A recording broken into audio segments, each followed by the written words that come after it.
I shall now make a statement in my capacity as representative of Guyana.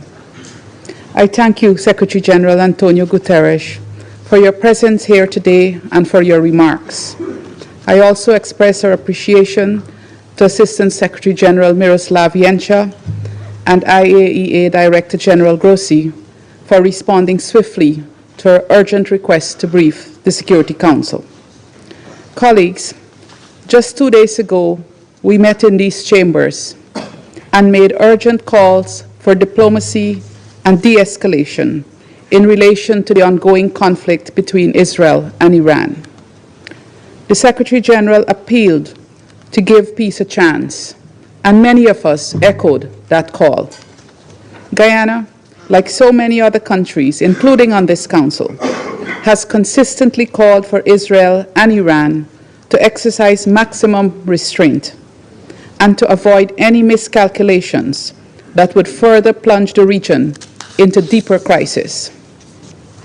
Colleagues, for months, we have listened to the increasingly dangerous rhetoric and threats.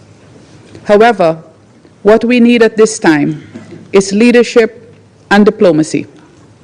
In this context, Guyana offers the following considerations. First, what is unfolding in the Middle East concerns us all. We must renew our calls for de-escalation and urge the concerned parties to step back and return to diplomacy and dialogue. We call on influential states to encourage the parties in this direction.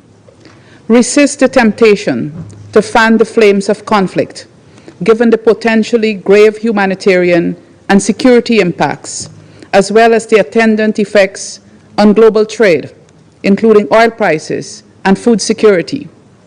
Second, we urge the members of this Council to urgently address the grave threat posed by this conflict to international peace and security, to uphold their obligations under the UN Charter, and take decisive action to end the hostilities.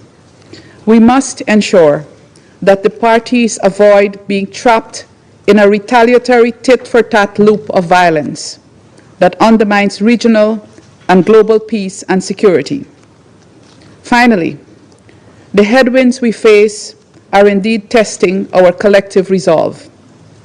Guyana reiterates its call for all parties to abide by the principles of the United Nations Charter and to respect and uphold international humanitarian law, particularly the principles of distinction, proportionality, and precaution, and ensure the protection of civilians and civilian objects.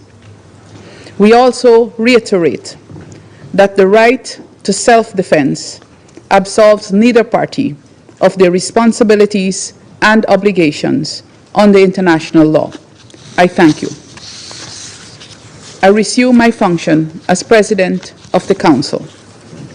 Before opening the floor, I would like to remind all speakers that this is a formal meeting of the United Nations Security Council and of the need to ensure proper decorum in the delivery of their statements and to refrain from personal attacks. I now give the floor to the representative of the Islamic Republic of Iran. Thank you. In the name of God, the compassionate, the merciful, thank you, Madam President, for your valuable efforts.